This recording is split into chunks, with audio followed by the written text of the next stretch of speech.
வணக்க மக்களே! நம்ம மாடி தோட்டத்துல அழகா காய்த்து கொண்டிருக்கும் செர்ரி தக்காளி செடிய நம்ம பார்க்கலாம். இந்த செடிய பாருங்க, சின்ன சின்ன தக்காளிகள் கொத்து கொத்தா காய்ச்சிருக்கு. இது செர்ரி தக்காளி. சாதாரண தக்காளிய விட சின்ன சைஸ்ல இருக்கும். ஆனா ரொம்ப டேஸ்ட்டா இருக்கும். செடியின் வளர்ச்சிய பத்தி சொல்லணும்னா, மாடி தோட்டத்துல மிகவும் எளிமையா வளரக்கூடிய ஒரு காய்கறி செடின்னா அது இதுதான். இது ஒரு சின்ன ட்ரம்ல அல்லது சின்ன தொட்டியில கூட வைக்கலாம். நல்லா வளரும்.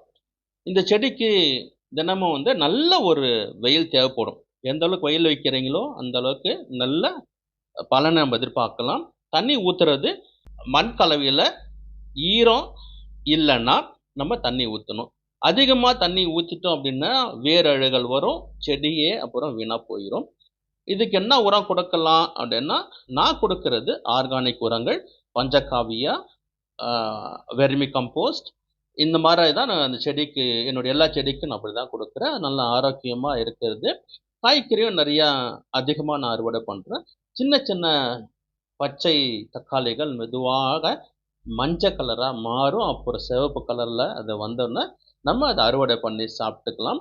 அறுவடை பண்ணி சாப்பிடுறப்போ நல்ல ஒரு டேஸ்ட்டா இந்த செர்ரி தக்காளி இருக்கும். இதுல மாடியில நம்ம வளர்த்து ரொம்ப சந்தோஷமான ஒரு அனுபவம். இந்த செர்ரி தக்காளிய நம்ம மாடியில வளர்த்து எடுத்து நம்ம சாப்பிட்டோம் அப்படின்னா, ஒரு சந்தோஷமான ஒரு அனுபவமா நமக்கு இருக்கு. இது வீட்டிலே இயற்கையா விளையும் காய்கறிகள நம்ம சாப்பிடுவது நம்முடைய உடம்புக்கு ஆரோக்கியமாக இருக்கும். நீங்களும் உங்க வீட்டுல இத முயற்சி பண்ணி பாருங்க. கண்டிப்பா நல்ல ரிசல்ட் கிடைக்கும்னு நான் நம்புறேன். இந்த வீடியோ உங்களுக்கு பிடித்திருந்தால் லைக் பண்ணுங்க, ஷேர் பண்ணுங்க. இன்னும் பல பயனுள்ள வீடியோக்களுக்கு நம்ம சேனல சப்ஸ்கிரைப் பண்ணுங்க. நன்றி, வணக்கம். மீண்டும் ஒரு வீடியோல சந்திக்கிறேன். பாய்.